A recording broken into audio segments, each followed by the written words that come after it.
prindëri luan një rolin më kyç për sa i përket menaxhimit të platformave apo lojrave të ndryshme ku fëmijët luajnë.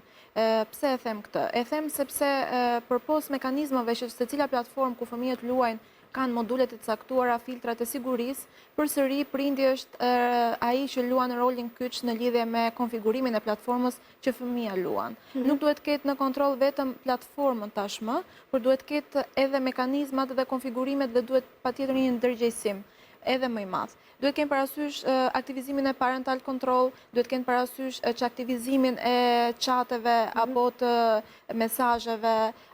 Secila nga lojrat kanë aspektin apo komponentin që është who can join in game. Duhet jeni që aktivizuar gjatë kohës që fëmijët luajnë, gjatë momentit të lojës atyre mund të bashkohen element persona të tjerë që janë të pa identifikuar. Dhe prindërit duhet ta aktivizojnë një komandë të tillë tek device-et në konfigurimin e pajisjes, po, duhet ta aktivizoj si modul për të mos pasur mundësi fëmia të komunikojë me persona të panjohur, të rritur që janë kthehen në abuzues.